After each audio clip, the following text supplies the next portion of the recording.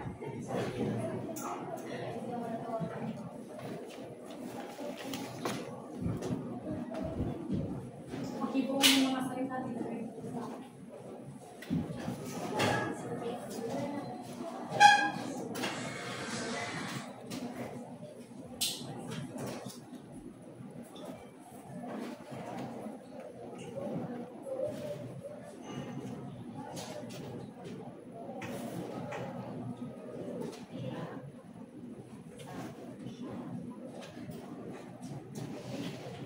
May idea ba kayo kung ano ang susunod natin tatalakayin?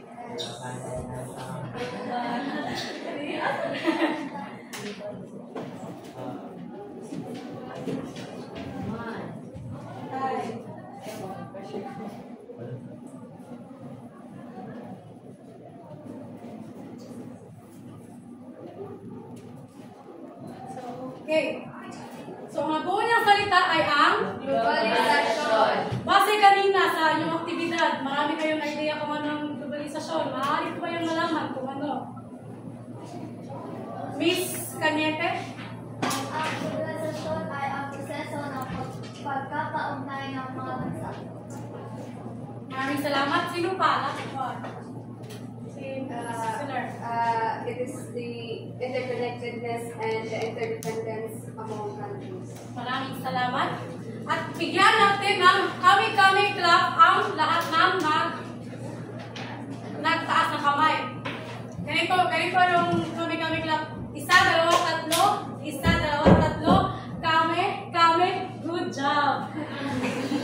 Sige. Kumayo ang lahat. 1, 2, 3. Isa, dalawa, tatlo. Isa, dalawa, tatlo. Good job. So ano nga ba ang globalisasyon? So ang globalisasyon, pakibasa, Ay isang proseso ng interaksyon at integrasyon ng mga tao, kumpanya at pamahalaan ng iba't ibang bansa o estado. So ang pangunahing layunin ng globalisasyon ay ang pagpapalaki at pagpapalitan ng mga produkto, serbisyo at mga kaisipan. So sa madaling salita, ang globalisasyon pala ay ginagawa para mapalaki ang ekonomiya at relasyon ng mga iba't ibang bansa sa mundo. So ang globalisasyon ay may epekto rin sa kapaligiran. Lalo na sa pamumuhay ng mga katutubong IPAC. At ito ay tatalakayin ni Binibining Lian. At kayo naman na kayo ay mayroon ng kaalaman kung ano nga ba talaga ang ibig sabihin ng globalisasyon at pamilyar na kayo sa layunin nito. Ngayon naman ay dadako tayo sa mga mabuti at di mabuting na idulot ng globalisasyon. Maraming na idulot ang globalisasyon sa atin, ngunit magbabanggit lamang ako ng ilan. Sa mabuting na idulot ng globalisasyon, ang una ay pakibasa. Pagpagulan ng kalakalan at ekonomiya. At makikita natin ito sa iba't ibang aspeto dahil ang globalisasyon, ito ay nagbibigay ng malawak na oportunidad upang ang mga bansa ay makapagbenta sila ng kanilang mga produkto sa iba ring mga bansa. Kaya naman ang import at ang export ay lumalago na siyang nagpapasila ng ekonomiya. At dahil din sa globalisasyon, ay ito rin ay nakatulong upang magbukas ng oportunidad na magkaroon ng trabaho nagtatrabaho ang mga manggagawa. At dahil dito, dahil maraming mga kumpanya ang nag-i-invest at nag-ooperate sa iba ring mga bansa, kaya naman tumataas ang pamumuhunan at mas lumalaki ang pamilya para sa mga manggagawa. At dahil rin sa globalisasyon, mas kagaya ng nabanggit ni Binibining at Syumbre na mas napapabilis ang kalakalan. At dahil din dito, mas mabilis ang pagpapalit ng mga serbisyo dahil ito sa malayang kalakalan at dahil sa mabilis na komunikasyon at transportasyon. At dahil dito, ay nagresulta ito ng paglago ng mga pandaigdigang transaksyong pananalapi at ekonomiya. Ang ikalawa naman na mabuting dulot ng globalisasyon ay paglaganap ng ekonomiya at kaalaman.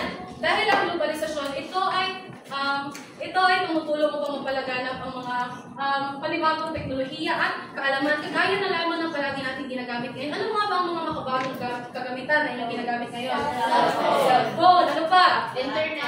Internet, laptop, at marami pang iba. At dahil dito, bumibilis ang pagbabahagi ng mga impormasyon at kaalaman sa iba't ibang bahagi ng mundo at kabilang na rito ang ating bansang Pilipinas. At kagaya ng aking nabanggit na mas napapabilis ang pagbabahagi ng mga impormasyon, isa ito sa mga bagay na napakalaking naging tulong sa ating edukasyon, sa mga negosyo at sa iba pang sektor ng lipunan na ito ay umunlad. At ang dalawang ito ay ilan lamang sa maraming mabuting na idulot ng globalisasyon sa atin. At nadako naman tayo sa mga di mabuting na idulot ng globalisasyon. Ang una ay pagbagsak ng lokal na ekonomiya. Okay, pagbagsak ng lokal na ekonomiya. At ito ay nagmumula sa matinding kompetisyon ng mga lokal na produkto laban sa mga banyaga ng mga produkto o mga imported na mga kalakal. Dahil pagpasok ng mga imported at mga murang kalakal na ito, nahihirapan na makipagsabayan ang mga lokal na produkto pagdating sa magandang kalidad at sa mababang presyo. At dahil dito, sa tingin niyo, anong epekto nito sa mga negosyante sa lokal na binibining remota?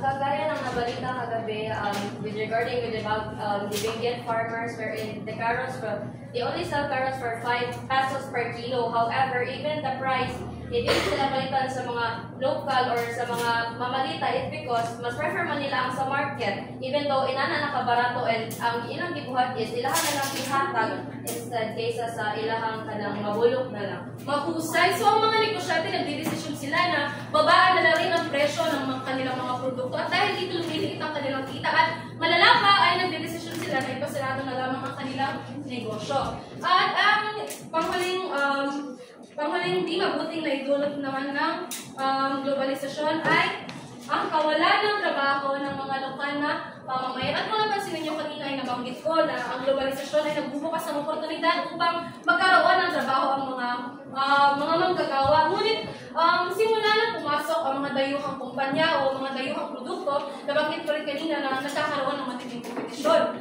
Kaya naman nasasarado ang ibang mga negosyo, kaya ang ibang mga manggagawa ay nawawalan ng trabaho. Bagamat may mga pagkakataon naman na ang globalisasyon ay talagang nagbubukas ng oportunidad upang magbigay ng trabaho sa mga tao, ngunit hindi lahat ay nakakakuha ng benepisyong ito.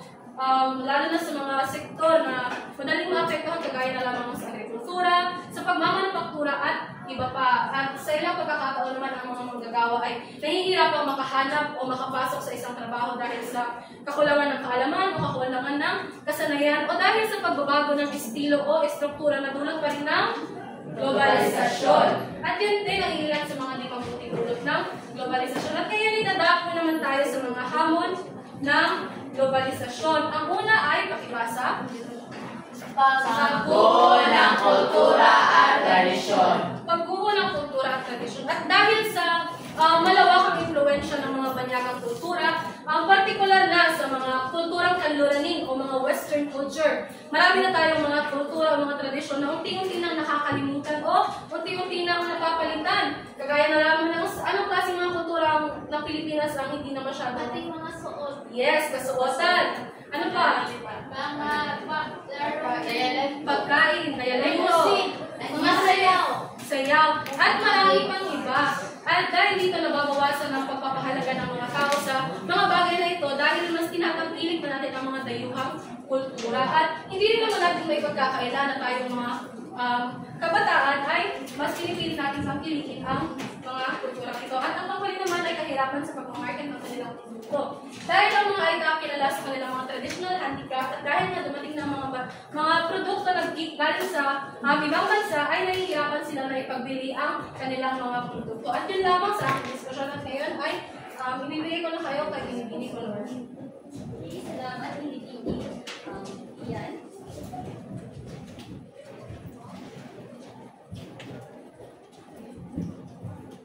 Okay, so ngayon ay dadako na tayo sa huli at pangatlong paksa na tatalakayin natin ngayong araw.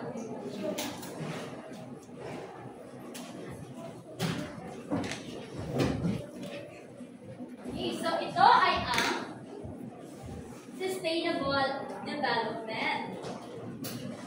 Okay, so ang sustainable development ay ang saklaw na naglalayon na matugunan ang mga pangangailangan sa kasalukuyan na hindi sinasakripisyo ang mga pangangailangan sa sumusunod na henerasyon. Ito ay naglalayon din na mapabuti ang kanilang buhay. Okay. So, pamilyar pa kayo sa acronym na SDG? So, ano nga ba ang kahulugan ng SDG, Binibini Gonzales? Sustainable Development Goals. So, makapagbigay ka ba kung ano nga ba ang iyong ideya ng SDG? SDG ay it is the goals nga giset sa kanang United Nations nga kanang dapat ma-achieve sa mga kanang UN members. Okay, salamat. Tama ang sinabi ni Binibini Gonzales. Ngayon, allow me to present the 17 goals of SDG.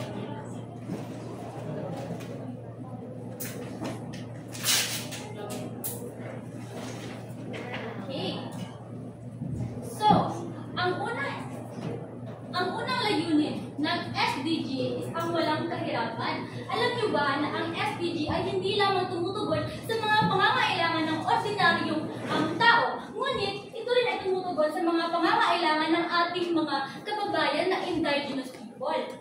Okay, so una, walang kahirapan. Ang walang kahirapan ay natutugunan nila sa pamamagitan ng mga dependent at independent organization at yung mga kilusan na naglalayon din sa layunin na ito. Pangalawa, walang pagkagutom. Ang layunin ng SDG na ito ay maibsan ang pagkagutom or food insecurity sa buong mundo. At ito rin ay epektibo dito sa ating bansa sapagkat tayo ay may mga programa, tayo ay may mga organisasyon na tumutugon sa layunin na ito.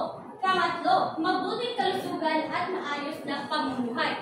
Ang layunin na ito ay naglalayon na mabuting kalusugan or good health. No? So, napanood niyo ba ang isang episode ni Cara David na kung saan ang isang social worker ay ginagawa niya ang lahat ng kanyang makakaya upang makapunta doon sa mga bundok na kung saan may mga nanirahang mga tribo. Kabilang na ron ang mga tribo nating Aita na kung saan ay natugunan sila ng mabuting kalusugan. Siya ang social worker na iyon ay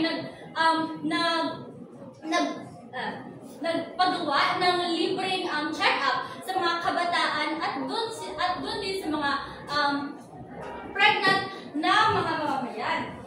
Pang-apat, di kalidad na edukasyon. Ang SDG na ito ay naglalayon na ma-offer di kalidad or quality education sa lahat ng bata sa buong mundo. Alam niyo ba na sa University of the Philippines, may Aita, unang Aita na graduate sa Bachelor of Science in Behavioral Science. Siya ay si Norman King noong 2017. Siya ang unang Aita na graduate sa University of the Philippines. Ngayon, ibibigay ko naman ang floor ni Binibining Caraballo. Yaraw tiwaog mga mag-aaral. Mula yun sa salita ng mga Aita na ang ibig sabihin ay magandang umaga. Ako nga ulit si Binibining Giselle at baka inyong nakalimutan. So, nandito na tayo sa pagpapatuloy sa SDG o mga napapanatiling pagundan. Ang ikalimang goal ay ang pagkakapantay-pantay ng kasalian at ang ika-anim ay ang malinis na tubig at sanidad. Ang ikapito naman ay abot kaya at malinis na enerhiya. So, ang ikapitong layunin ng Sustainable Development o napapanatiling pag-unlad ay ang layunin nito ay ang magbigay ng ligtas, abot kayang enerhiya para sa lahat, lalong-lalo na sa mga kaibigan nating indigenous people o mga Aita. Dahil sila ay nakatira sa malayong lugar at kaya dapat nilang magkaroon ng mga enerhiya para sa kanilang pang-araw-araw na pangangailangan. At ang ikawalong layunin ng Sustainable Development ay disenteng trabaho at maunlad na ekonomiya. So, ang disenteng trabaho at maunlad na ekonomiya, ito ay layunin nito ay naglilikha ng mga trabaho o nagbibigay ng trabaho sa mga tao o sa lahat ng tao, lalong-lalo na sa mga kaibigan nating mga IT. Dahil sila ay mas may kasanayan sila sa pagtanim. Kaya sa paggamit ng kanilang kasanayan sa pagtanim ay doon nagkakaroon tayo ng mas sustainable development. And ang ikasyam na layunin ay industriya, edukasyon at infrastruktura. At ang ikasampo ay pagbawas sa kawalan ng pagkakapantay-pantay. Ang pagbawas ng kawalan ng pagkakapantay-pantay ay paminsan-minsan ang ating mga kaibigang mga Aita ay sila ay naisasantabi. Dahil sila ay hindi nabibigyan ng mga oportunidad dahil sila nga ay nakatira sa mga malalayong lugar o mga bundok. So kaya kailangan natin bigyan din sila ng mga oportunidad at maging isa sa atin o isama natin sa mga programa na ating mga tinatalakay sa ating komunidad. At ang ika-11 ay sustainable mga lungsod at pamayanan. Ang ika-12 ay responsableng pagkonsumo at produksyon, at ika-13 ay aksyong pagklima. Ang 14 naman ay buhay at yamang dagat. So, ang layunin nito ay ang pangalagaan ng ating mga dagat o ang ating mga yamang dagat. Dahil lahat ng tao, o hindi naman lahat, halos lahat ng tao ay dito kumukuha ng kanilang pangangailangan. Lalong-lalo na ang mga indigenous people. Dito nila kinukuha ang mga pang-araw-araw nilang mga pangangailangan. At ang ika-15 naman ay buhay at yamang lupa. Dito din nila, ang layunin din nito ay pangalagaan ng ating mga kagubatan. Dahil katulad ng buhay at yamang dagat, aalagaan ito para dito din sila kumukuha ng kanilang pang-araw-araw na pangangailangan. At ang ika-16 ay kapayapaan, katarungan at matatag ng mga institusyon. At ika-17 o panghuling layunin ng Sustainable Development o napapanatiling pag-unlad ay pagtutulungan para sa mga adhikain. Ang layunin nito ay ang para matupad o matupad ang mga Sustainable Development Goals. Dahil ang Sustainable Development Goals ay tumutulong sa lahat ng tao na mabigyan ng mga trabaho, oportunidad para mas ma-develop ang ating komunidad o para mas umunlad tayo. Yun lamang po. Salamat. Okay, ngayon naman para sa ating aplikasyon na aktibidad, ay papangkatin namin kayo sa apat. At mag-iisip kayo na maging isa kayong organisasyon na naglalahad na gagawa kayo ng isang batas na kung saan susolusyonan ninyo ang iba't ibang socio-ekonomiko na problema sa ating bansa.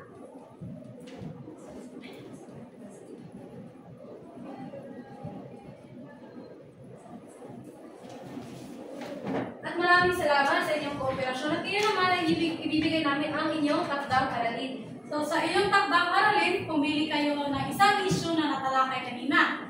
So sa inyong sariling salita, sumulat kayo ng 5 pangungusap na nagpapaliwanag sa isyong iyon. At isulat ito sa dilaw na papel.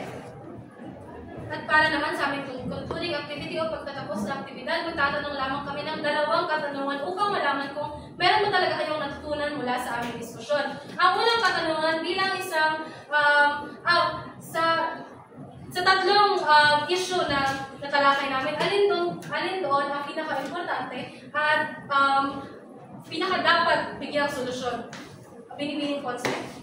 Sa tatlong po na yun ay siguro dapat po ang sustainable development. Dahil kung meron tayong sustainable development, mas papapabuti natin yung kalagayan ng mga tao. Hindi lang ng kalagayan ng mga tao, hindi lang yung nalipunan, yung ekonomiya natin. Maraming salamat, binibingit po. At panghuling katanungan bilang isang estudyante, ano ang isang konkretong hakbang na maaari mong gawin upang makatulong sa pagbigay solusyon sa mga issue na nabanggit? Binibingit mo ba?